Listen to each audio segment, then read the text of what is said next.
लेते हैं हिमाचल की, जहां पर कुदरती कहर लगातार जारी है। कहीं पर पहाड़ों से पत्थर टूटकर गिर रहे हैं तो कहीं नदियां उफान पर है। अलग अलग जगहों पर यहां भी आसमानी तबाही मची हुई है। देखिए, कांगड़ा में एनडीआरएफ ने 437 बच्चों को रेस्क्यू किया है। वहीं देर रात तक चले सर्च ऑपरेशन में तेज धार के बीच रस्सी के सहारे बच्चों का रेस्क्यू किया गया। दरअसल पौंग डैम से भारी मात्रा में पानी छोड़े जाने के बाद फतेहपुर और इंदौरा के कई गांव डूब गए और एक निजी यूनिवर्सिटी चारों तरफ से जलमग्न हो गई। इसी दौरान 437 बच्चे वहां पर फंस गए हैं।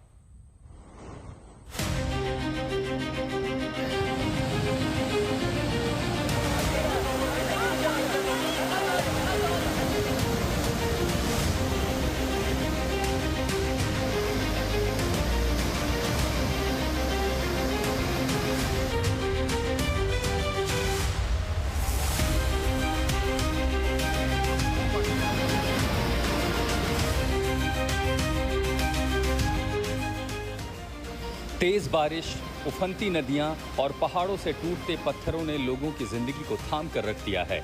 घर डूब रहे हैं, सड़कें टूट चुकी हैं और राहत बचाव टीमें मोर्चा संभाले खड़ी हैं। अलग अलग इलाकों से आई ये सभी तस्वीरें हिमाचल की हैं, जहां कुदरती कहर से ऐसी तबाही मची कि लोग सड़कों पर आ गए। ये तस्वीरें कांगड़ा की हैं, जहां एक यूनिवर्सिटी के 437 छात्र और स्टाफ बाढ़ के पानी में फंस गए।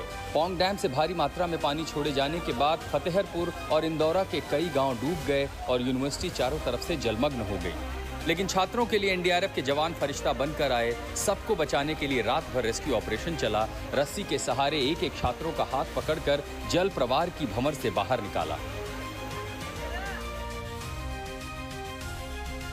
हिमाचल की लाइफलाइन कहे जाने वाले कुल्लू मनाली नेशनल हाईवे 3 का हाल क्या हो रखा है, तस्वीरें गवाही दे रही हैं। ब्यास नदी के उफान से सड़कें, पुल और बाजार सब बह गए हैं। रामशिला, बाशिंग जैसे इलाकों में जमीन की जगह अब सिर्फ मलबा और नदी का बहाव दिखाई देता है। 40 से 50 फीट दूर ये जो नदी होती थी, लेकिन अब ये सड़क को इसने पूरी तरह से डैमेज किया है और अब ये बिल्कुल सड़क के साथ बह रही है। अब सड़क की जगह यहाँ पे बिल्कुल मलबा ही मलबा दिखाई दे रहा है। हालांकि प्रशासन की कोशिश है कि इसे जल्द इसे थ्रू किया जाए, क्योंकि लोगों को अब खासी दिक्कतों का अब सामना करना पड़ रहा है, क्योंकि वही एक प्रशासन के लिए चैलेंजिंग भी हो रहा है, क्योंकि इस ब्यास नदी में कहीं ना कहीं अभी पानी का जो आप देख सकते हैं कि जो बहाव है बहुत ज्यादा तेज है, तो इसमें जो राहत कार्य है उसके लिए खासी दिक्कतें आ रही हैं।